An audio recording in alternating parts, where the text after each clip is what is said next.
réussir ce pari sans l'efficacité d'un ministre de la Défense prêt à aider le chef de l'État? Tout à fait, maître. Mon capitaine, Oui, maître.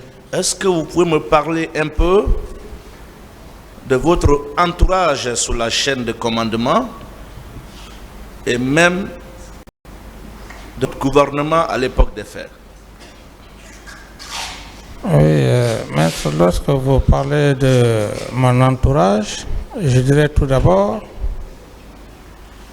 que, contrairement à ce que beaucoup imaginent, je suis devant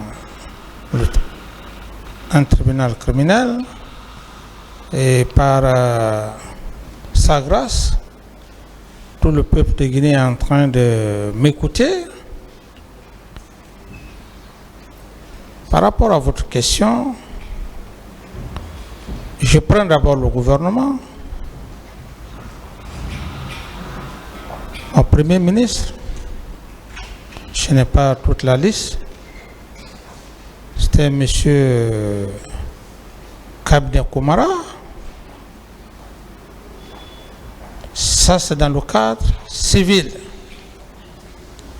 Et je le dis sincèrement, le ministre des Mines, c'était M. Mamadou Thiam. Le ministre de l'Urbanisme et des Grands Travaux, c'était M. Abakar Bari. Le ministre de l'Économie et des Finances, M. Sandé. Et le ministre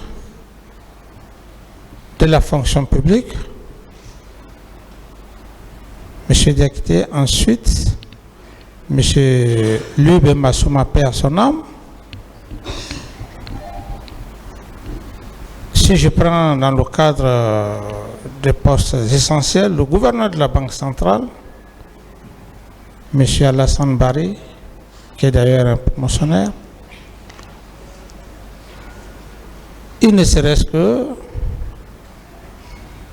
c'est quelques éléments, la Cour peut constater si ce n'était que des proches. Et même le ministre de l'Éducation, Mme Portos Aïchaba, qui, à l'époque, si c'était des personnes proches, j'estime que les quelque peu de noms que je suis en train de vous dire, ça allait être le contraire. Je prends la chaîne de l'armée où on peut véritablement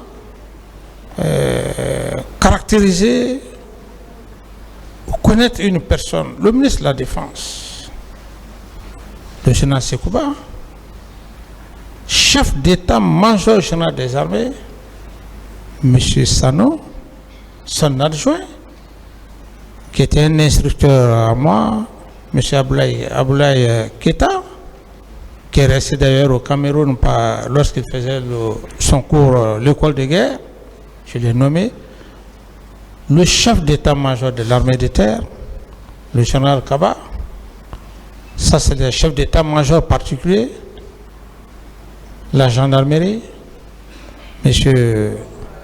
Ibrahim Baldé, l'armée de l'air, M. Sano, M. Mara, et l'armée de mer, le général Alpha Ousmane Diallo. Alors, lorsque vous me posez cette question, il ne serait-ce que ça, quel proche? D'autres questions? Est-ce que dans ces conditions, on a besoin de croire en ceux qui vous traitaient ici de tous les noms d'oiseaux, en tout cas pour une expression que je ne vais pas prononcer par respect pour le tribunal et au peuple de Guinée? Oui, mais ça prouve à suffisance que, contrairement à ces idées, c'est le contraire. Très bien. Alors, on va parler du complot. Est-ce que vous maintenez encore à la barre de ce tribunal que la date du 28 septembre 2009, retenue pour la manifestation, a été effectivement proposée par M. Alpha Condé au leader politique des forces vives au cours d'une réunion? Et je maintiens et je confirme devant le tribunal. Est-ce que vous ne trouvez pas curieux que M. Alpha Condé, qui a proposé cette date, quitte curieusement Conakry la veille sans informer ses amis leaders? Oui, maître. N'est-ce pas la preuve qu'il savait ce qui allait se produire au stade et les jours suivants? Tout à fait. N'est-ce pas la preuve qu'il était au cœur de ce complot? N'est-ce pas? Tout à fait, maître. Mon capitaine, est-ce que vous pouvez très rapidement, très succinctement, décrire les conditions dans lesquelles les accords de Ouaga ont été signés? C'était un faux accord. Un faux accord. Le fameux accord. Un faux accord, il fallait juste me berner et puis berner le peuple de Guinée, c'est tout. Très bien. Vous ne trouvez pas curieux que ce soit la deuxième personnalité, pour ne pas dire le deuxième vice-président du CNDD, je vais dire la troisième personnalité d'ailleurs, le deuxième vice-président du CNDD, qu'on vous impose comme successeur, alors qu'il y avait le premier vice-président, en l'occurrence, Feu Mamadouba Toto Camara? Vous ne trouvez pas curieux ça? Tout à fait, maître, ça prouve à suffisance. Leur objectif a été atteint. Après la signature des accords de Ouaga, le général Sekouba Konaté est revenu à Conakry, il a pris fonction. Est-ce que vous pouvez confirmer ici, à la barre de ce tribunal, que le général Sekouba Konaté, dans l'exercice de son pouvoir, nourrissait une haine contre vous et qui vous a fait assez de mal? Oui, une haine viscérale. Une haine viscérale. Et pourquoi je le dis? Parce que cet accord de Ouaga que vous êtes en train de faire allusion, maître, Oui. si je dis que ça a été un faux accord. D'autres questions? Mon capitaine, selon cet accord-là, vous devriez rester président et lui devenir président par intérim. Pendant que vous étiez président par intérim, résident à Ouaga, est-ce qu'on vous versait votre budget de souveraineté? C'est ce qui me revient à dire que c'était un faux accord. Président par intérim, moi je suis le président titulaire, mais rien n'a été fait. Parce qu'il avait Et certains... que le président par le nom.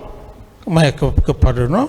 Vous ne jouissez d'aucun droit attaché à votre fonction, n'est-ce pas? Mais maître, vous pouvez vérifier les documents à partir de la Banque centrale parce que lorsqu'on donne un budget de souveraineté à un président, les documents l'attestent. Est-ce que vous pouvez confirmer aussi à la barre de ce tribunal qu'en plus du fait qu'il vous a coupé de tous les droits qui s'attachaient à votre fonction, beaucoup de vos proches ont aussi payé cher? Et c'est la preuve. Est-ce que vous méritez ce traitement, mon capitaine? Bon, ça n'arrive qu'aux êtres vivants. Ici, à la barre de ce tribunal, M. Aboubakar Diakité, alias Toumba, a fait une déclaration que je vais relire et vous faire réagir. Il a dit ceci: Sekouba et moi étions à la défensive. Les hommes de Sekouba étaient dans les quartiers et plus armés que les hommes du régiment. car ces hommes n'étaient pas contents du fait qu'il n'a pas pris le pouvoir. Qu'en pensez-vous? Et mais ce que M. Toumba a dit, c'est clair, il n'y a plus de commentaires. Donc, il lorgnait votre poste parce qu'on le poussait à récupérer, n'est-ce pas? C'est ça, maître, parce qu'il y a des faits qu'on ne peut pas commenter. Donc, ce qu'il a dit, pour toute personne réfléchie peut comprendre ce que ça veut dire. Avec tout ça, est-ce que vous êtes d'accord avec moi que le général Sekouba Konaté avait une influence potentielle dans l'exercice de votre pouvoir? Bon, influence potentielle, je peux l'admettre, mais pas aussi. Il faudrait que le terme soit confiance, l'abus de confiance. Il en a joui de ma puissance morale, l'abus de confiance. Oui, vous avez dit ici que par confiance, Oui. par sincérité, par amitié, vous aviez partagé le pouvoir avec lui à part égale. Tout à fait, les Guinéens le savent, sauf ceux qui ne veulent. Donc, ce qui veut dire que pendant votre règne, il était même à mesure de prendre des décisions sans vous consulter, n'est-ce pas? Tout à fait. C'est comme son voyage, son prétendu voyage sur Massanta, c'est à l'aéroport. Parlant toujours du complot, je vais arriver au fait tout à l'heure. Parlant toujours du complot, parce que c'est très important. Est-ce que vous savez, ou est-ce que vous aviez pris connaissance d'une conversation audio que nous allons d'ailleurs produire tout à l'heure au débat? Chers confrères, Monsieur le Président, il y a deux groupes de partis civils, le ministère public et puis les privés USB. Ouais.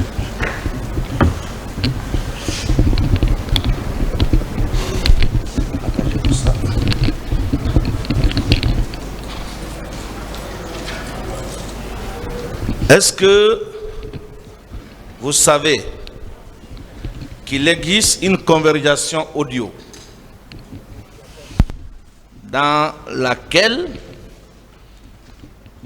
l'ex-ministre secrétaire général à la présidence au temps de M. Alpha Condé, en l'occurrence M. Kiridi Bangura, soutient ouvertement que c'est grâce au général Sekouba Konaté que nous avons remporté les élections de 2010. Et ça prouve à suffisance, maître. Avec la permission du tribunal, puisque les pièces sur lesquelles la conviction doit être tirée doivent être publiquement débattues ici, je voudrais, avec votre permission, Monsieur le Président, lire cette transcription. Allez-y. Merci. Je lis la transcription de l'audio de Kiridi Bangura au cours de cette conversation avec un diplomate. Vous savez, monsieur l'ambassadeur, c'est Dieu qui a fait que je sois en mission avec le président, qui m'a demandé de rester pour ça. Parler de ça. Le président et moi, chaque fois qu'on parle, je dis que je suis mal placé pour parler. Quand tout le monde disait pendant la transition, je parle en âme et conscience. Moi, je ne parle pas souvent. Je suis très fier. J'ai toujours dit au président, le jour où vous êtes prêt, le jour où Sekouba est prêt, il faut qu'on parle sérieusement. Là où l'autre me mandate, je m'occuperai de cette histoire. Personne d'autre ne parlera de Sekouba parce que je ne connais personne qui parle actuellement honnêtement de lui. Les gens se sont servis de lui pour me dire de la relation des lieux. Ce que moi je veux dire, l'ambassadeur a dit à quelque chose qui est important. a dit quelque chose qui est important autant pour moi. Il faut que cette fois-ci, je le dise à mon ami, à mon frère. Il a tout intérêt, il n'a pas de profit, mais l'intérêt moral, l'intérêt politique. Le président là, que lui soit à l'aise, l'intérêt moral, l'intérêt politique. Il a intérêt que le président soit à l'aise. Je ne sais lui mentir. Sans lui, on ne serait jamais au pouvoir. Vous savez pourquoi? C'est moi qui ai fait les 24 points. Et les 24 points dépendaient de sa volonté. C'est lui qui a dit non, réglez-moi d'abord les dysfonctionnements pour que vous alliez organiser. S'il avait dit les 24 points là, il avait un argument contre nous, les 24 points existaient au premier tour. Vous avez fait les élections, continuez. Mais là où j'ai vu, il soutenait le président. Il soutenait le président. C'est Kiridi qui parle. Quand il a dit non, tout ce que vous avez mis sur papier, signez les deux et ressortez, ça va. Calculez, quand il tenait cette position, on était bon. On a pu refaire un retard extraordinaire. Mais sans mon temps, sans son temps, sans son autorisation, on n'aurait pas pu. Je le dis, si j'avais un doute sur lui ou le président, je ne serais pas venu à cet entretien. Je ne me mêle jamais de dossiers où je ne suis pas convaincu. Que les aïeux,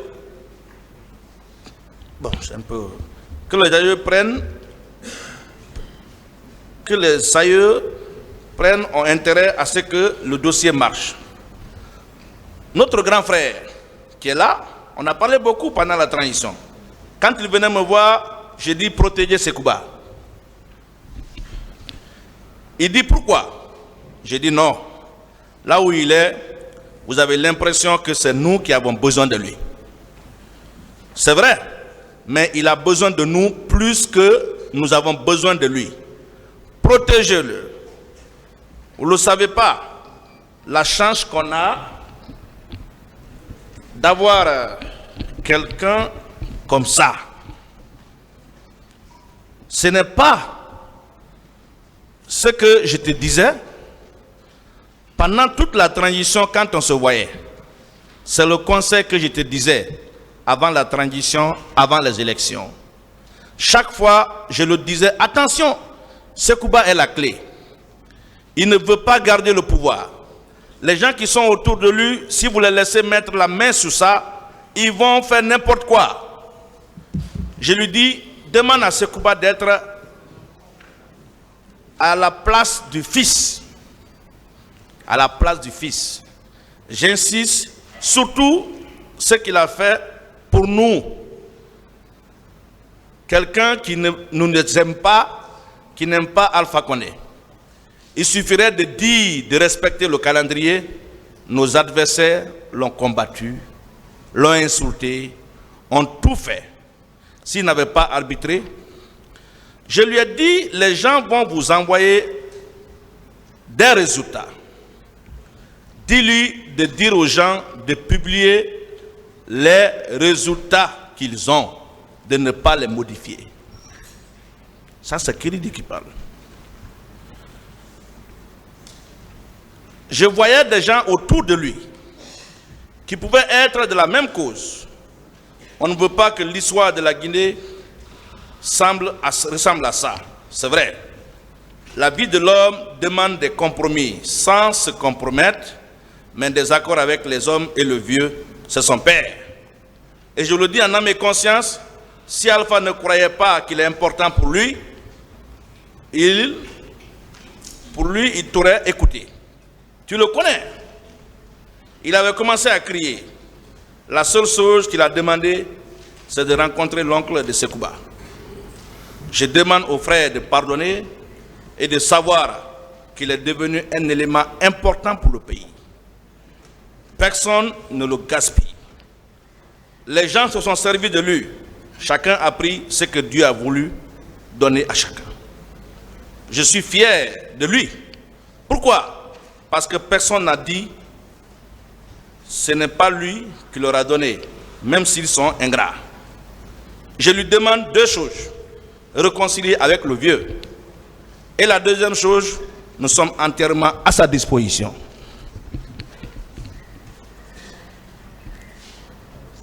Alors, curieusement, la personne qui fait cette déclaration est celle-là qui est nommée juste après la prise du pouvoir par Alpha Condé, ministre d'État, secrétaire général à la présidence. Vous ne croyez pas en la vérité de cette affirmation? Maître, pour enchérir effectivement ce que vous dites, je vais vous donner, j'ai des audios avec moi, comme je le dis, où un président de la transition, en sa qualité de Sekouba Konaté, lorsque les journalistes sont allés l'interviewer, qu'est-ce qu'il a dit? Il aurait dit clairement. Il dit un soi-disant élu. Un soi-disant élu. Alors, ça prouve à suffisance ce que vous venez de dire.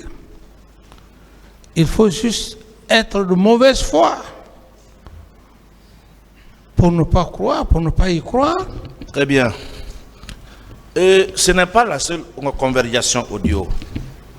Peut-être que celle-là, elle est publique, mais il y a une autre qu'on vient de mettre à la disposition du tribunal qui va l'exploiter le moment venu.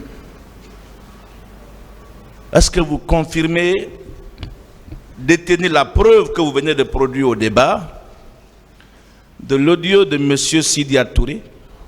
Oui, tout à fait. Audio dans lequel lui aussi reconnaît et confirme la thèse du complot que vous avez avancé ici à la barre de ce tribunal. Tout à fait. Avec la permission du président, est-ce que je peux faire lecture de la transcription? Allez-y. Merci, monsieur le président.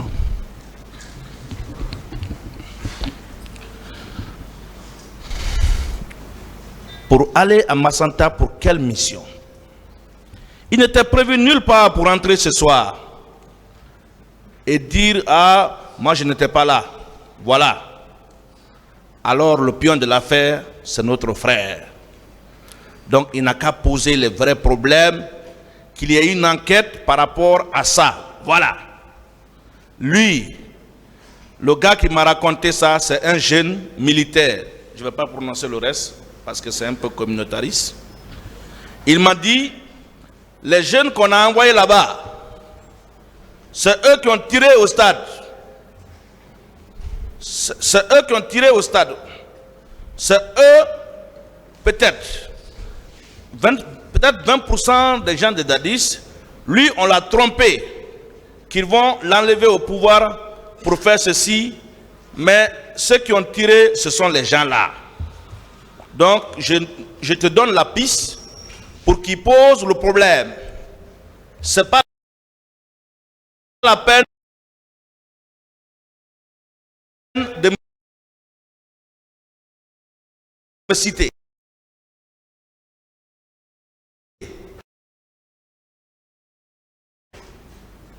Ce n'est pas la peine de me citer. Il n'a qu'à poser le problème pour qu'il y ait enquête.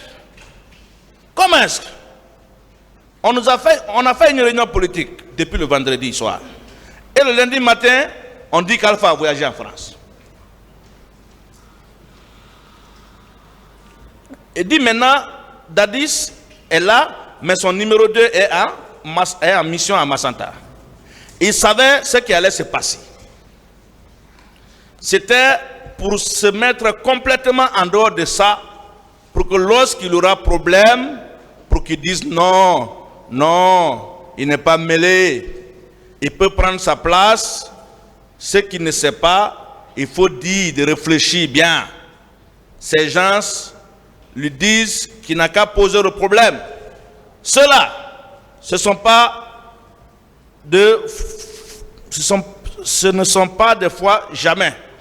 Non, j'avais beaucoup de sympathie pour Dadis. On s'entendait très bien. C'est cette affaire qui a mélangé tout. Il faut qu'il y ait une enquête. Quels sont les gens qui ont fait la promotion de ce meeting dans l'armée? Quelles sont les unités que lui il avait, qui n'atteignaient pas les 20%, les 80%? Ce sont les gens-là. S'il se souvient, le jour où il a dit qu'il va se déshabiller, j'étais au camp Alpha Yaya avec lui jusqu'à 1h, 2h du matin. Je lui ai dit que ce n'était pas la peine. Le lendemain, quand il est parti à Boulbinet à 17h, j'étais là-bas. Le seul homme politique qui était là-bas, je me disais, s'il me voit, il va se dire peut-être qu'il va reporter. Leur théorie, c'était si Dadis reste ici, il ne donnera pas le pouvoir à Alpha Condé. Donc, on a gâté, en même temps, il faut bien regarder. Ce n'est pas arrivé au hasard. C'est comme ça. Il faut qu'il soit un peu malin. Orienter l'enquête pour savoir quels sont ceux qui ont organisé, manipulé cette affaire. Quels sont ceux qui ont tiré réellement sur le terrain. Pourquoi les organisateurs de cette affaire, les partis politiques et moi-même, Dalin, Alpha Condé et nous étions au stade, Alpha est parti. Lundi matin, où on devrait faire ça, Konaté à la première heure du matin s'est rendu à Massanta. Il n'y avait rien à Massanta. Et il savait le carnage qui allait avoir lieu parce que c'est eux qui ont organisé. Il faut dire aux petits frères, il n'a qu'à arrêter les pions. Il n'a qu'à orienter l'enquête. C'est-à-dire, qui sont venus tirer au stade. Je me limite là. N'est-ce pas encore une fois la preuve que ce complot était réel? Oui, ça prouve à suffisance. Est-ce que cet audio n'anéantit pas le procès verbal d'audition de Sidia qu'on a lu ici, au procès verbal dans lequel il vous accusait d'être agressif, d'être menaçant? Est-ce que ça n'anéantit pas ce procès verbal? Ça anéantit, mais à ce que je cherche, maître, vous savez, les êtres humains, c'est quoi? Au moment des faits, ils étaient tous là, ils pensaient que leur problème était le capitaine Dadis, oubliant que ce n'était pas moi leur problème, mais plus tard, ils se sont rendus compte que la même façon que j'ai été roulé dans la farine, ils ont tous été roulés dans cette farine. Donc, les hommes, c'est par rapport au moment des faits. Et à cette époque, par rapport à cette affirmation, c'était dans un contexte où j'étais leur problème. Mais plus tard, ils se sont rendus compte que ce n'était pas moi. D'autres questions? Très bien. Vous avez entendu ici, au même titre que nous, qui étions déjà prévenus, à travers le doyen Amidou Bari, que la FIDH, l'AVIPA, l'OGDH s'étaient opposés à une plainte déposée contre le général Sekouba Konaté. Ce n'est pas nous qui avons inventé ça. Est-ce que ces organisations, malheureusement ou heureusement, se sont constituées partie civile ici? Est-ce que selon vous, ces organisations que je viens de citer là, elles sont dans ce dossier pour rechercher la vérité ou c'est pour vous régler des comptes? Ouais, vous savez, maître, moi ici, c'est la probité morale, l'honnêteté des hommes que moi j'ai besoin. Et cet homme, ce qu'il a fait, il ne l'a pas fait pour lui, oui, il n'a pas fait pour une organisation, il l'a fait pour la nation. Et c'est seul Dieu qui va le protéger. Est-ce que ces organisations sont là, selon vous, pour rechercher la vérité ou pour vous régler des comptes? Bon, vous savez... Ou selon vous, est-ce que réellement ces organisations cherchent la vérité? Vous savez, maître, ça fait très mal aux gens quand on dit la vérité. Ces organisations savent bien que leur opposition n'avait pas de sens. Du moment où il y a eu assez de morts, lorsque une situation se passe comme ça, je me dis que le plus important, c'est à la cour de voir et d'apprécier, maître. Très bien. Et est-ce que vous savez que parmi ces organisations-là, en l'occurrence, l'une qu'on appelle l'OGDH, l'Organisation guinéenne de défense des droits de l'homme, est-ce que vous savez que c'est le rapport, les conclusions du rapport, pour ne pas dire la photocopie, même virgule non modifiée, du rapport de cette ONG, que la commission d'enquête internationale a recopié pour vous incriminer? Je ne sais pas ça, maître. Je vous mets ça à votre connaissance et nous allons le démontrer le moment venu dans les plaidoiries. C'est exactement les conclusions d'une des parties civiles qui s'oppose à la procédure contre Sekouba que la commission d'enquête internationale a recopié pour vous incriminer. N'est-ce pas, mon capitaine, le prolongement du complot? N'est-ce pas là un prolongement du complot? Tout à fait.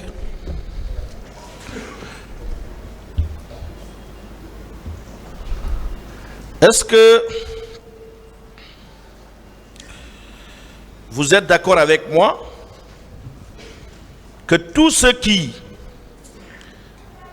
de près ou de loin,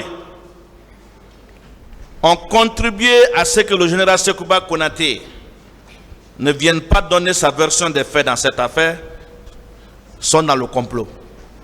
Ils sont tous dans le complot parce qu'ils savent ce qu'ils ont préparé le 28 septembre.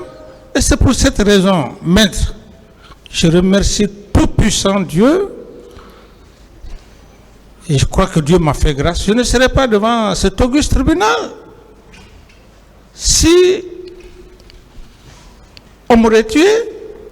Ce que le peuple allait retenir, le capitaine Dadis a envoyé des gens au stade pour les massacrer. On peut tout perdre dans la vie. On peut perdre l'argent. Mais il y a une seule chose qu'il ne faut pas perdre dans la vie, c'est l'honneur. Si je suis devant cet auguste tribunal,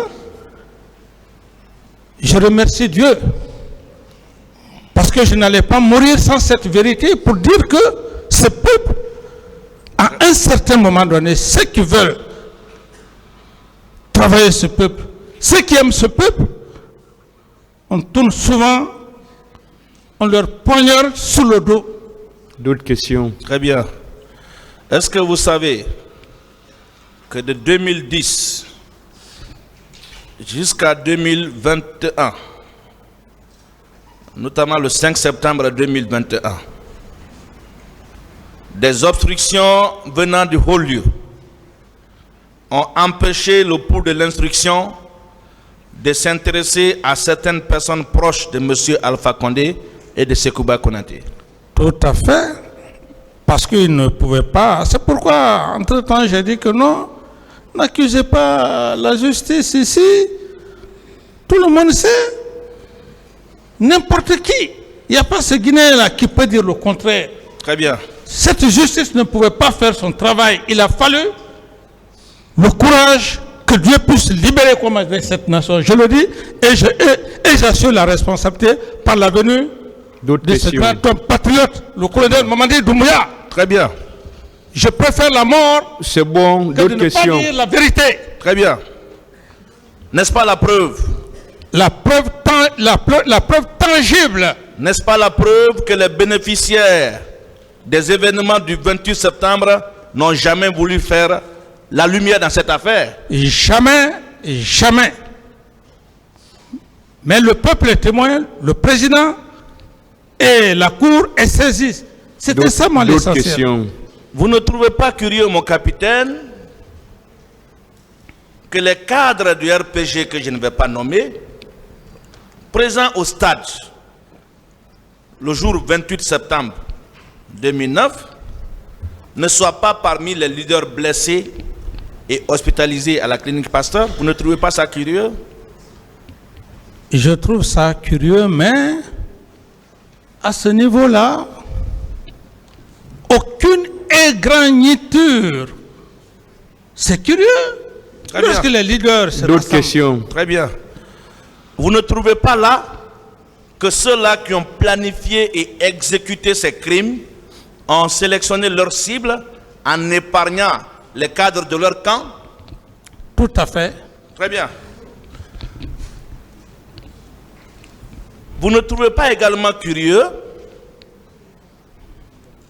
que Toumba ne soit arrêté seulement 7 ans après la tentative d'assassinat contre vous, alors qu'il était juste à côté là, à Dakar? Vous ne trouvez pas cela curieux, mon capitaine? Je trouve ça curieux. Je trouve ça curieux. Très bien. L'article de Ramatoulaye dont on a parlé la dernière fois, je vous rappelle que cet article a été rendu public le 16 juin 2016. Et curieusement, Toumba est arrêté le 15 décembre 2016. Vous ne trouvez pas là une corrélation entre la menace de Toumba de dévoiler la vérité si on ne lui versait pas les 9 milliards et son arrestation à Dakar? Mais c'est très clair. C'est très clair. C'est très clair. Sauf qu'on soit de mauvaise foi et qu'on ne veut pas le développement de cette nation. Il faut être de mauvaise foi. Au moment où l'article était rendu public, le 16 juin 2016, beaucoup, pour ne pas dire le commun des mortels, ignoraient quand même où se trouvait Toumba. Mais curieusement, dans l'article, on indique que Toumba est à Dakar. N'est-ce pas la preuve que celui qui a posté cette information a une source crédible? Tout à fait, maître. Alors, on avait dit de ne pas parler du 3 décembre. Moi, je ne parlerai pas du 3 décembre, mais je veux juste exploiter un propos qui a été lâché ici pour, n'est-ce pas, l'ajouter à la thèse du complot. Le premier jour que Toumba a comparu ici, il a déclaré, je cite, « Vous voyez rentrer au camp Makambo avec le général Baldé et le jeune Massaré qui va venir parler le moment venu, et ce jour, tout le peuple de Guinée saura la vérité dans cette affaire. Aujourd'hui, c'est bon. N'est-ce pas la preuve que vous étiez permanemment exposé à un projet d'assassinat? » Tout à fait, maître. Permanemment exposé. Il dit aujourd'hui c'est bon. Ça veut dire que les autres jours n'étaient pas bons, n'est-ce pas? Tout à fait, oui. Très bien. N'est-ce pas la preuve qu'il cherchait à vous éliminer depuis bien avant le 28 septembre 2009? Bon. Oui, mais je pense que la vraie volonté, après le 28 septembre, il fallait m'éliminer. Capitaine Dadis mort, il n'est plus vivant. Très bien. Est-ce qu'il serait devant cet auguste tribunal Très bien. pour dire sa part de vérité? C'était l'objectif. Très bien. Tout ça, parce qu'il était impossible de vous manipuler pour donner le pouvoir à M. Alpha Condé, n'est-ce pas? Pratiquement impossible, et parce que je suis un homme, on peut me détester, parce que je dis ce que je pense. Très bien. Et j'invite le tribunal et même les autres parties dans ce procès à se reporter à la page 33, notamment au paragraphe 149 du rapport de la commission d'enquête internationale. Je vais avec la permission lire ce paragraphe, la permission du tribunal lire ce paragraphe. Deux civils, l'un sierra-léonais et l'autre guinéen, qui ont été arrêtés par les gendarmes du commandant Kegboro, ont été entendus par la commission d'enquête internationale. Ils affirment avoir été recrutés par un militant proche d'un leader politique pour, moyennant paiement, se rendre au stade le 28 septembre en uniforme des bérets rouges et avec des armes. Que vous inspire cette affirmation consignée dans le rapport de la commission d'enquête internationale attribuant la paternité de la présence des infiltrés habillés en béret rouge à l'initiative d'un homme politique? Que vous inspire cela, mon capitaine? Mais c'est le même complot, c'est le même complot. C'est pourquoi à un certain moment donné, lorsque ce procès est là, les gens sont divisés, et les gens ont d'autres idées. Mais moi, c'est pas ça mon problème. J'ai dit, mais c'est la suite du complot. Et je dis bien, et je réitère. D'autres questions? Merci, Monsieur le Président. C'est ma dernière question sur la partie concernant le complot. Je vais attaquer une autre rubrique. Vous avez tout le temps parlé de 22 millions de dollars. Les 22 millions de dollars, vous les avez laissés dans la caisse avant de quitter les affaires. Tout le monde le sait. Mais après vous, Sekouba est venu. Alpha Condé l'a suivi. Alpha Condé a pris du pouvoir, dit qu'il n'a rien retrouvé dans la caisse. Ça veut dire que les 22 millions ont disparu. Mais curieusement, pendant les 11 ans de règne, il n'a jamais engagé de poursuite contre Sekouba pour faire la lumière sur ce montant. Vous ne trouvez pas cela paradoxal, curieux? N'est-ce pas la preuve que les deux ont travaillé ensemble pour le transfert du pouvoir? Mais maître, comment vous aussi, quelqu'un qui a travaillé pour que tu sois président, tu es là président, mais tu vas l'exposer? Toi-même, tu vas t'exposer? La règle, elle est aussi simple que ça. Très bien. Parlons du régiment. Bon, le confrère Samouri a déjà abordé les deux premières questions que j'avais voulu vous poser. Je vais aller sur la troisième question sur le régiment. Le confrère a posé la question et il a lu d'abord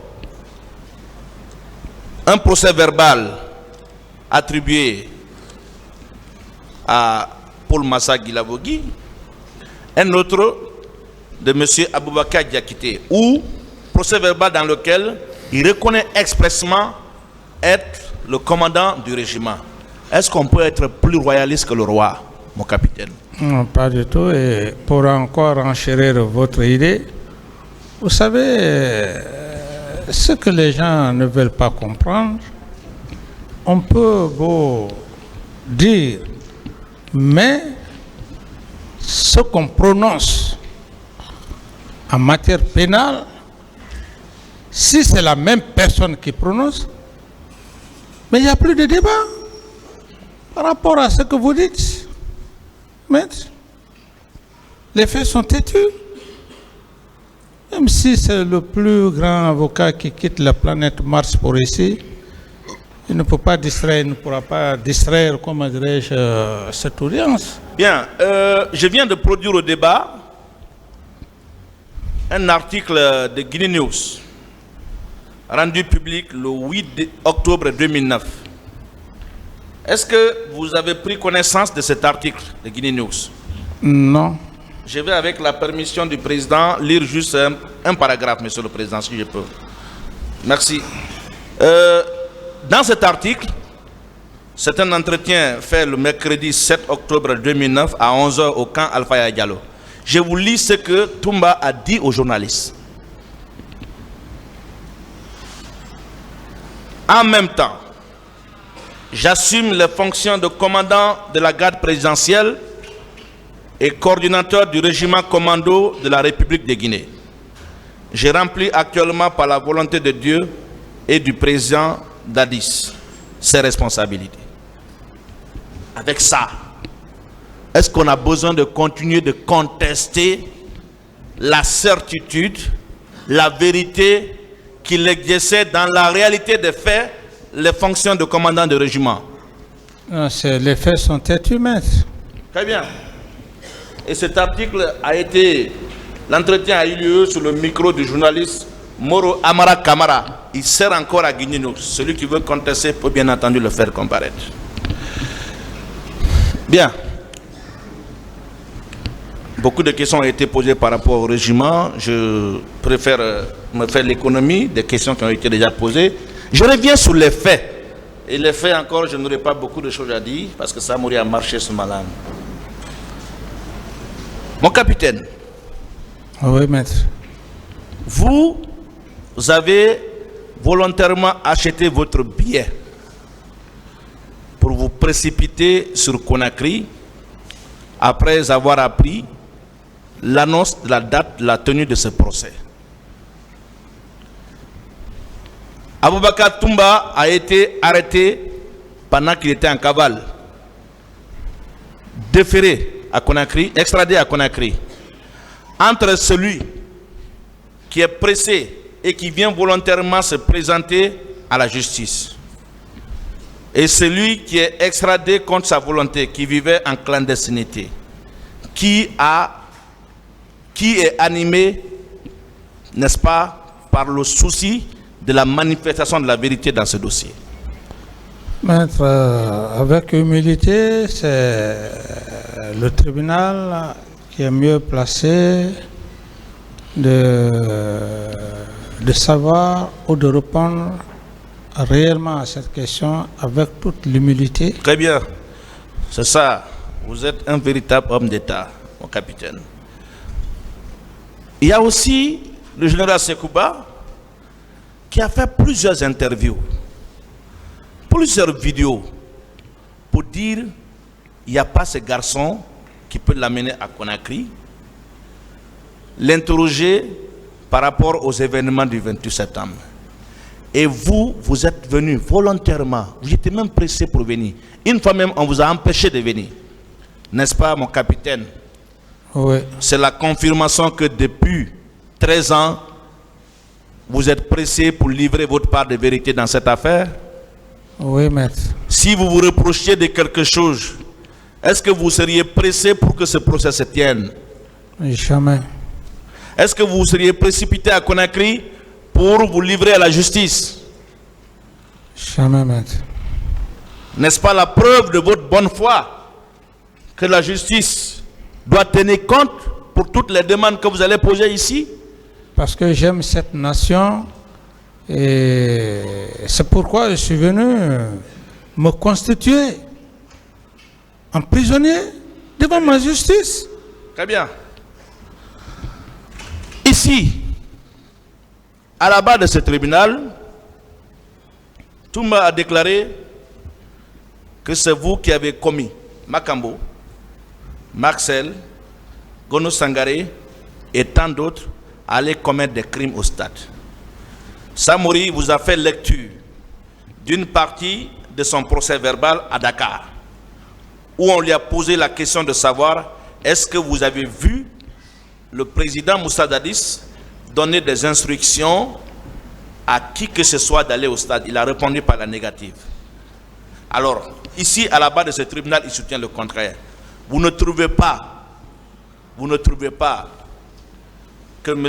Toumba est dans des contre-vérités en se prononçant ici dans ce sens, différent de ce qu'il a dit à Dakar? Oui, maître, vous savez, moi je suis très serein parce que en matière pénale, dès lors que vous divaguez, vous faites des contre-vérités, On est devant des professionnels.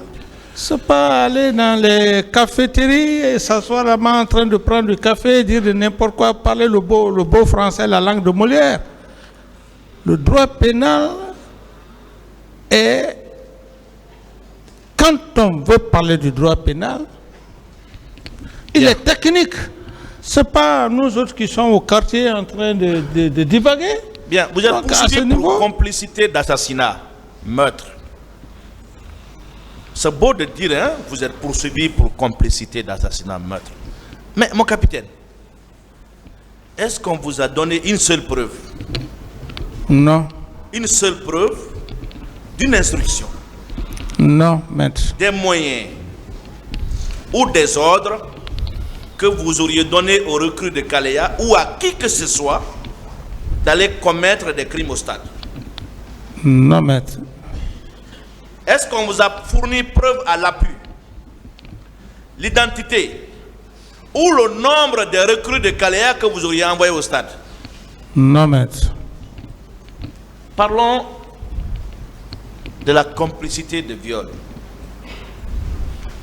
On vous a donné les noms des personnes que vous auriez envoyées violer, qui que ce soit? Non, maître.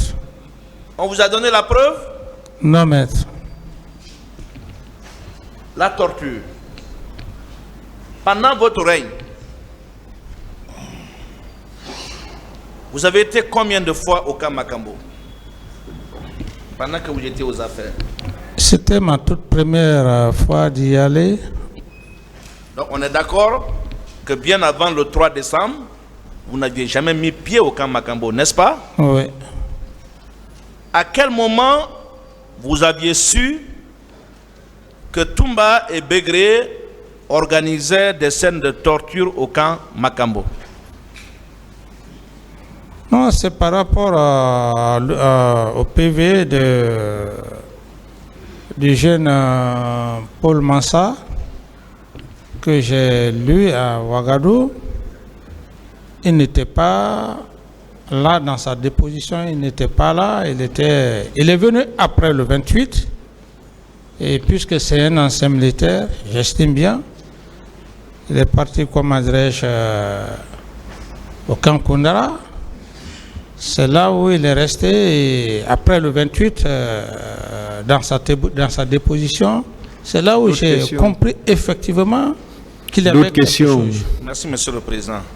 Est-ce qu'on vous a donné la preuve ou fourni la preuve des ordres ou des instructions que vous auriez données à ces tortionnaires? Non. Parlons de la séquestration de manifestants. La complicité de séquestration de manifestants. Là également, est-ce qu'on vous a opposé les noms, prénoms des manifestants dont la séquestration aurait été ordonnée par vous? Non, maître. Est-ce qu'on vous a fourni preuve à l'appui? Non, maître. L'assistance que vous auriez fournie à ceux qui se seraient livrés à cette pratique? Non, maître. Très bien. Parlons de la complicité de destruction d'édifices. Et là également, est-ce qu'on vous a fourni une preuve de votre participation à la commission de cette infraction? Moi, je parle de preuves. Hein? On vous a donné une preuve ici, une photo, ou pour dire audio, une vidéo dans laquelle on voit le président d'Addis en train de dire « Allez-y démolir les maisons des gens ». On vous a opposé ça? Non, je n'ai pas de preuve, maître. Sur les coups et blessures volontaires, Samori a déjà posé des questions, je ne reviens pas. Sur les pillages également, je ne reviens pas. Sur l'incendie, je ne reviens pas, Samori en a déjà parlé. Sur le vol à main armée, complicité de vol à main armée. Samori l'a rappelé, je me permets d'y revenir. Chef de l'État à l'époque des faits, avec un budget de souveraineté à sa portée. Est-ce que vous ne trouvez pas qu'on vous manque du respect en vous accusant de complicité d'une telle infraction? Oui, maître, mais moi je mets ça dans le commun des vivants. Vous ne trouvez pas qu'on rabaisse la République? On rabaisse en accusant un ancien chef d'État qui avait tous les fonds, tous les moyens à sa disposition de complicité de vol? Tout à fait. Est-ce qu'on vous a donné au moins la liste des personnes qui auraient perpétré cette infraction? Non, maître. Est-ce qu'on vous a également fourni la preuve des instructions ou des moyens que vous auriez donnés à ceux qui se seraient livrés à cette pratique? Non, maître. Très bien.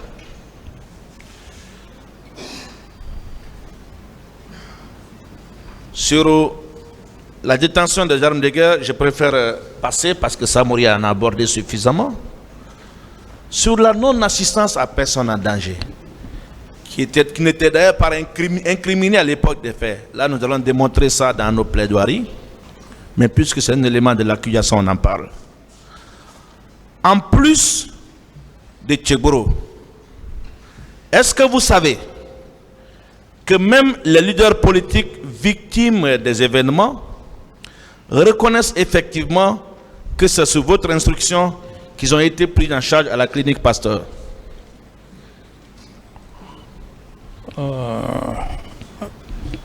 C'est ma première nouvelle, maître. Très bien, eux-mêmes ils reconnaissent. Je pensais que c'est moi qui avais débattu avec le procureur ici. Ça ils ne contestent pas. D'accord. Très bien. Okay. Et est-ce que vous confirmez ici, on dit la répétition est pédagogique, je vais le faire, avoir ordonné au ministre des Finances de débloquer rapidement un fonds d'urgence pour mettre à la disposition du ministre de la Santé, le colonel Diaby, en vue de la prise en charge des victimes? Oui, maître. Est-ce que ce fonds a été effectivement débloqué? Oui, maître. Est-ce que ce fonds a été effectivement utilisé? Oui, maître. Je vais, avec la permission du tribunal, faire allusion au procès verbal d'audition de partie civile du 6 novembre 2012 de M. Thierno Boubacar Sidi Diallo, qui dit ceci, à la page 2. J'ai été hospitalisé 8 mois durant à la charge de l'État. N'est-ce pas la preuve que ces fonds ont été effectivement utilisés pour soigner les victimes, prendre les victimes en charge, n'est-ce pas? Ça, c'est une victime qui parle, hein, qui vous dit que j'ai été pris en charge 8 mois aux frais de l'État. Je continue. Mon capitaine, est-ce que vous confirmez avoir rendu visite aux blessés à l'hôpital Donka? Oui, maître. N'est-ce pas la preuve de votre compassion à leur égard? Oui, maître. Vous que tout le peuple de Guinée connaît, sauf ceux qui ne veulent pas vous reconnaître cette valeur, oui, est-ce que vous avez le courage de regarder en face une personne à qui vous avez fait du mal? Tout à fait. Vous n'avez pas ce courage, n'est-ce pas? Mais vous êtes déplacé pour aller vers les victimes. Peut-on, dans ces conditions, Monsieur le Président, parler de non-assistance à personne en danger? N'est-ce pas, vous avez joué votre partition? Tout à fait. On passe à la phase suivante, relative à ce que vous aviez fait avant et après les événements du 28 septembre. Mon capitaine. Oui, maître. Est-ce qu'il était possible de planifier, en tout cas venant de vous, les crimes commis au stade à partir du moment où vous n'avez été informé qu'entre 1h et 2h du matin, c'était possible, entre 1h et 2h du matin, vous rentrez fatigué et puis vous vous permettez de planifier, c'était possible, mon président? Impossible, maître. Est-ce que vous êtes d'accord avec moi qu'en tant que chef d'État, vous ne pouvez pas exercer toutes les fonctions publiques dans l'État. Tout à fait, maître. Vous ne pouvez pas être à la fois ministre de la Santé, ministre de l'Agriculture, directeur de l'hôpital, procureur, juge. Vous ne pouvez pas faire tout ça à la fois, n'est-ce pas? Oui.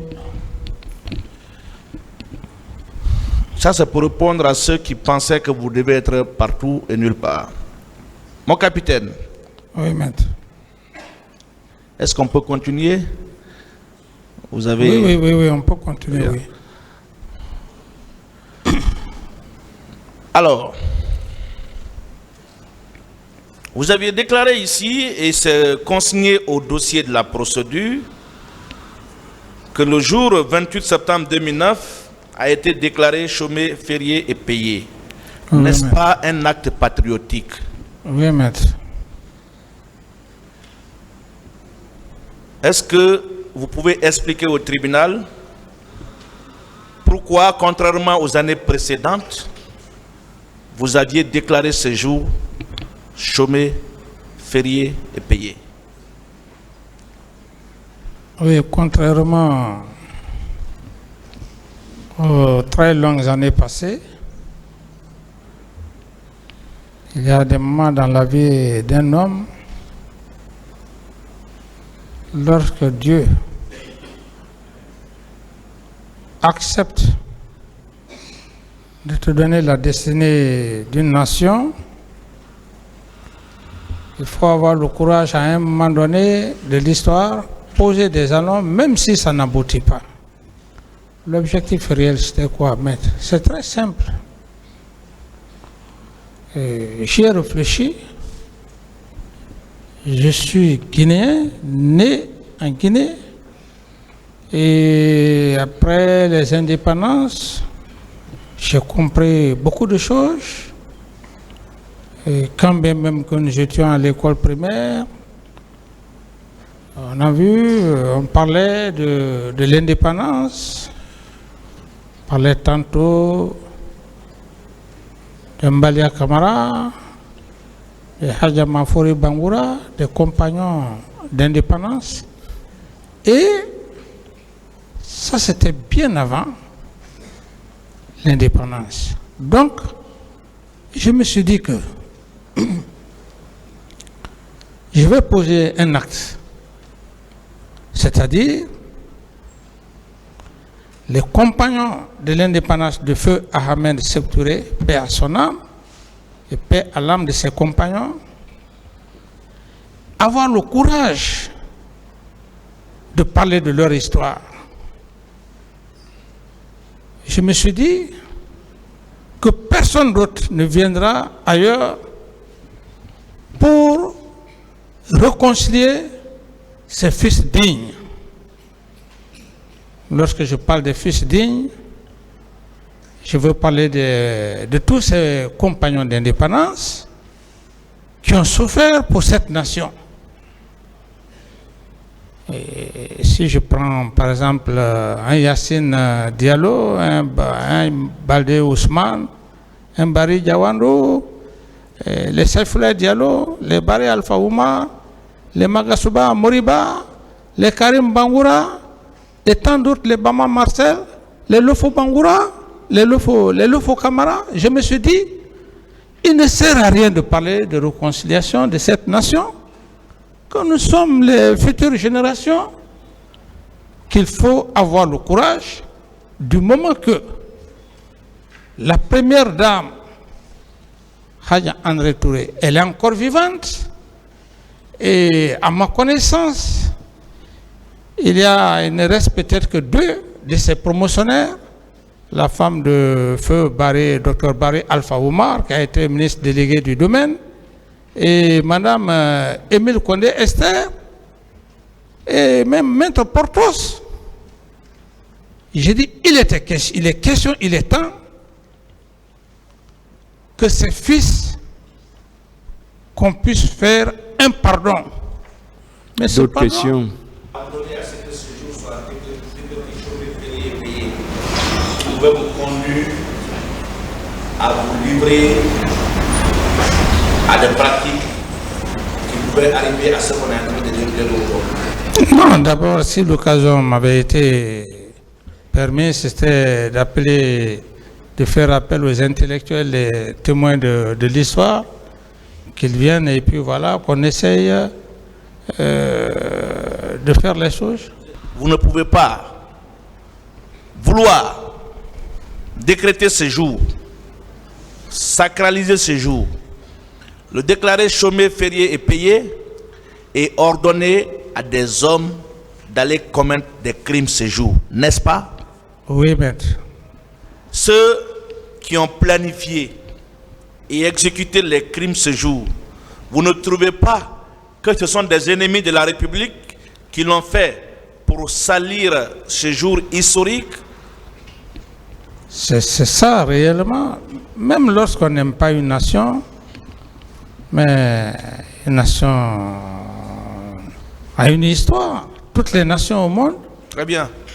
Alors, le ministre de l'administration du territoire avait pris un communiqué pour interdire des manifestations chez jour, pour éviter des troubles à l'ordre public, et même ouvert la possibilité du report, comme vous l'avez suggéré. N'est-ce pas un acte républicain? Parce qu'on ne voulait pas que ce jour soit souillé. Oui, maître. Très bien. Est-ce que ça, un communiqué comme ça, constitue en soi un crime, selon vous? Non, maître. Très bien. La consignation de l'armée dans les casernes n'était-elle pas une façon de conférer à la police et à la gendarmerie le monopole du maintien de l'ordre public? Tout à fait, maître. Très bien. Si Toumba et ses éléments se sont rendus au stade sans votre ordre, sans votre instruction, n'est-ce pas eux les véritables infiltrés dont on parle ici? Je peux reprendre si vous... Oui, j'ai compris la question. Et à ce niveau, maître, c'est ce que j'ai dit, que la Cour, avec humilité, la Cour prend acte. Très bien. Je veux que vous répondiez à mes questions pour que la Cour entende très bien la vivacité dont on vous connaît, Monsieur le Président. Oui, et même tout le peuple de Guinée qui vous suit actuellement. Oui, allez-y, maître. Voilà.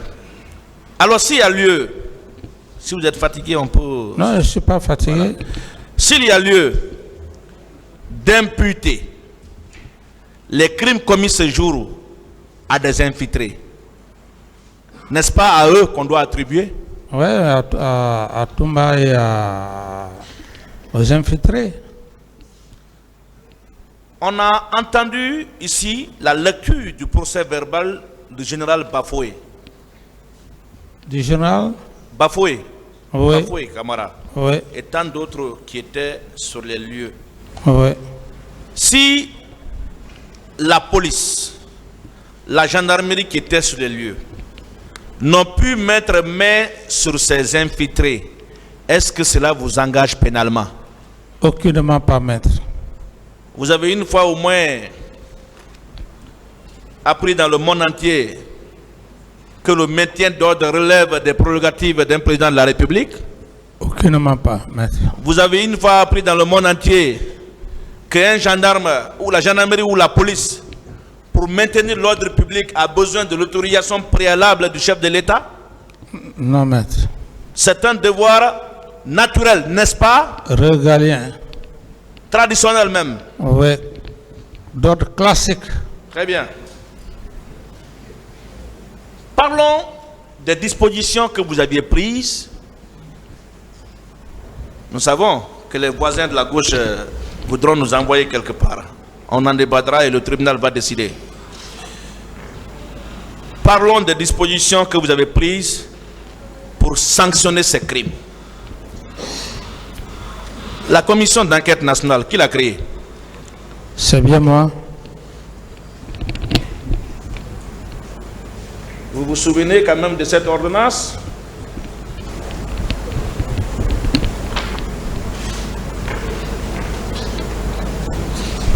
Qui est versée au dossier, Monsieur le Président?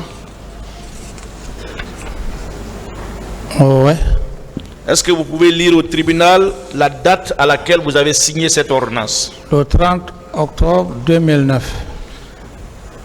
L'ordonnance par laquelle vous aviez créé la commission d'enquête nationale. National, oui, maître. Je veux lire quelques articles et vous poser des questions pour vous faire réagir. Oui, maître. Ressortir votre véritable volonté de faire la lumière sur cette affaire. Avec la permission du président. Je peux, monsieur le président? Allez-y. Merci.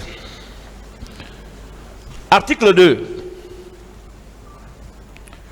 de l'ordonnance par laquelle vous aviez, je veux parler de l'ordonnance numéro 057 du 30 octobre 2009. La commission d'enquête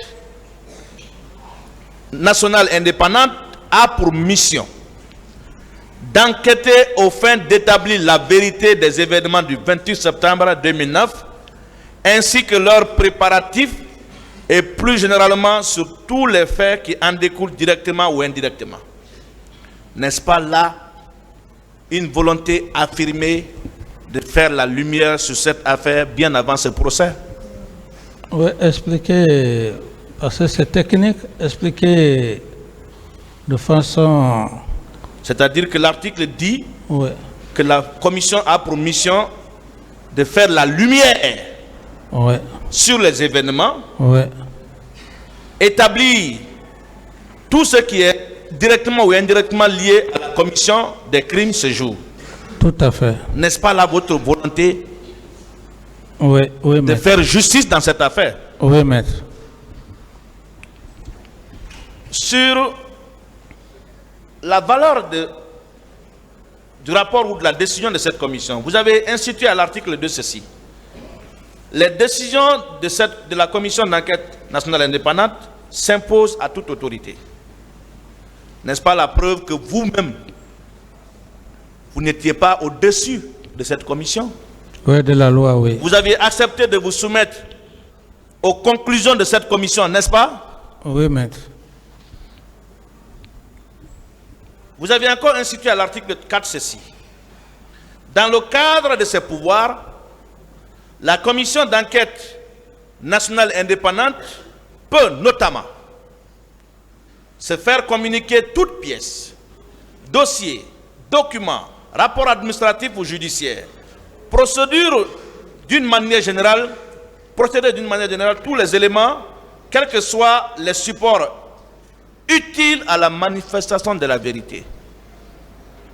Procéder à l'audition sous serment de toute personne que la manifestation de la vérité requiert d'entendre.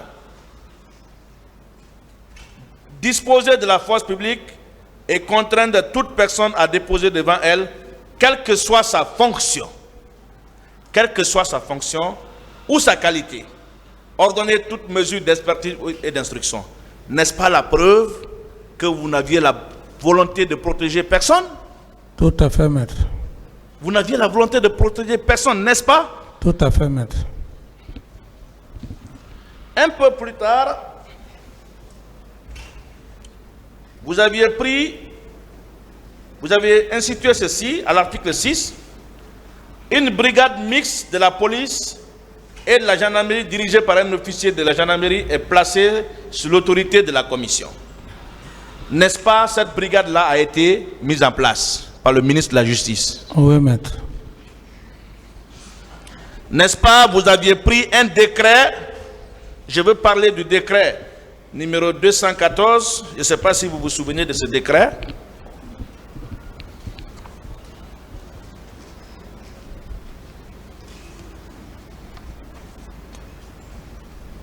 C'est vous qui avez signé ce décret, mon président? C'est bien moi, oui. Très bien.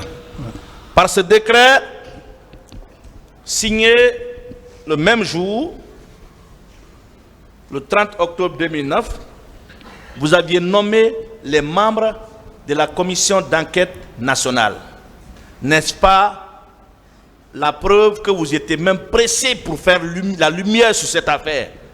Oui, maître. Vous signez l'ordonnance le même jour, le décret le même jour. Oui, maître. Est-ce que cette commission a effectivement travaillé? j'estime, même si, comme ça fait longtemps, Je vous confirme qu'elle a vraiment travaillé et son rapport figure au dossier de la procédure, même si certains ne veulent pas voir. À l'ordonnance 10 de votre ordonnance, vous avez précisé ceci.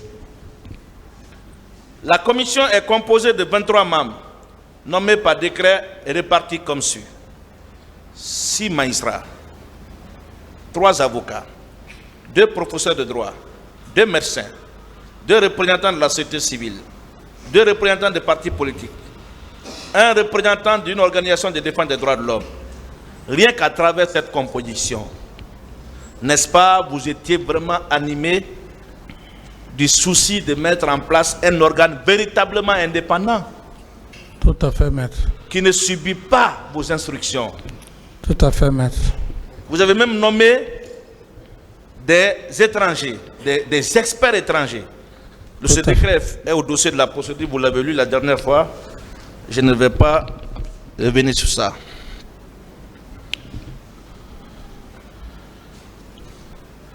Alors,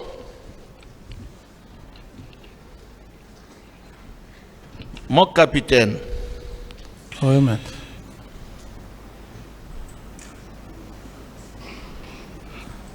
un confrère, le confrère du barreau de Côte d'Ivoire, vous a posé ici la question la dernière fois de savoir pourquoi vous n'avez pas ordonné l'ouverture d'une enquête dans cette affaire. Savez-vous qu'il ne rentre pas dans les prérogatives d'un président de la République de donner des instructions à un procureur ou à un juge d'engager des poursuites? Oui. Vous ne l'avez pas fait, mais vous avez au moins posé un acte tendant à faire cela. Tout à fait, oui. Alors, mon capitaine, est-ce que vous savez que cette commission a commencé son travail le 3 novembre 2009 et a déposé son rapport le 20 janvier 2010. Presque 2 mois de travail. Contrairement à la commission d'enquête internationale qui n'a fait que 10 jours. Oui, ça ne m'avait plus trouvé ici. Voilà, très bien, j'en venais. La commission d'enquête nationale, indépendante, a rendu son rapport le 20 janvier 2020, pendant que vous n'étiez plus aux affaires. Oui, maître. Cette commission ne vous a pas incriminé. Par contre, la commission a incriminé M. Aboubakar Toumba Diakité et ses éléments. Est-ce qu'à cette époque, vous n'étiez plus aux affaires? Vous aviez quelle possibilité d'influencer les conclusions de ce rapport? Absolument pas. Entre une commission qui a travaillé pendant 2 mois et une autre qui est venue de l'extérieur, qui n'a fait que 10 jours, quel est le travail qu'on doit réellement prendre au sérieux? La commission en place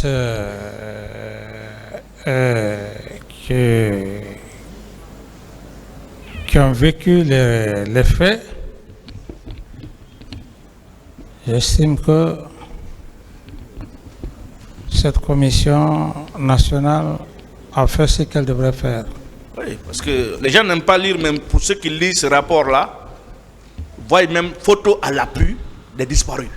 Tout, il y a tellement de détails, mais les gens ne veulent pas lire parce qu'ils jettent le discrédit. Question, maître. Monsieur le Président, je parle maintenant de la commission d'enquête internationale. Est-ce qu'on vous a obligé d'accepter la commission d'enquête internationale? Non, maître. N'est-ce pas à votre initiative que les membres de cette commission sont venus? Oui, maître. Si vous vous reprochez de quelque chose, est-ce que vous alliez accepter que cette commission d'enquête internationale vienne? Tout à fait. Est-ce que vous savez que c'est la première fois dans l'histoire de notre pays qu'une commission d'enquête internationale dont les membres sont choisis par le secrétaire général des Nations Unies viennent en Guinée? Est-ce que vous le savez? Non, maître. On a parlé de ce qui s'est passé dans le premier régime. Il n'y a jamais eu de commission d'enquête. Mais vous, pour ce qui s'est passé juste un jour, vous aviez accepté une commission d'enquête internationale. N'est-ce pas la preuve que vous étiez encore une fois animé par le souci de faire la lumière sur cette affaire? Oui, maître. Vous n'êtes pas fatigué, Monsieur le Président? Non, je ne suis pas fatigué, maître. Je vous suis attentivement. D'accord. Je voudrais quand même sentir que vous n'êtes pas fatigué, Monsieur le Président. Non, je ne suis pas. Je vous suis attentivement. Très bien. Je vous rappelle que la commission a commencé son travail le 25 novembre 2009. Commission d'enquête internationale. Hein? Elle est venue ici le 25 novembre 2009. Et a quitté Conakry le 5 décembre 2009. 10 jours seulement. Est-ce qu'en 10 jours, on peut faire un travail sérieux? C'est pas possible. Et c'est cette commission qui vous dit, Monsieur le Président, je vais vous poser des questions par rapport à ça. Cette commission vous dit avoir entendu 687 témoins, victimes et proches, ONG, ainsi de suite. Est-ce que vous pensez que sérieusement, on peut entendre sérieusement 687 témoins, victimes, proches des victimes, rencontrer les ambassades, les autorités en 10 jours? Est-ce qu'on peut faire un travail sérieux en 10 jours? Ça m'étonnerait. Ils sont venus s'approprier des conclusions d'une des parties civiles. Ça vous étonne? Ça ne m'étonne pas. Est-ce que ce travail, selon vous, est crédible? Ce travail appartient au tribunal d'apprécier, maître. Est-ce que vous n'allez pas accepter, Monsieur le Président? Oui, bon, vous savez... Maître, continuez. Ne le forcez pas à dire qu'il est fatigué. Bon, Voilà. je sens un peu la fatigue. Non, non, je ne suis pas Ah ouais, fatigué. on ne peut pas être plus réaliste que le roi, maître. Monsieur le Président, Oui, maître. après ce voyage fatidique de l'abbé et l'échange avec M. Sidia aux environs de 2h, 3h du matin, je reviens encore une fois sur cette question et c'est pourquoi j'y reviens. Est-ce que vous étiez à mesure de croire qu'il y aurait effectivement manifestation le 28 septembre 2009? Il faut être Dieu pour le savoir, maître. Alors,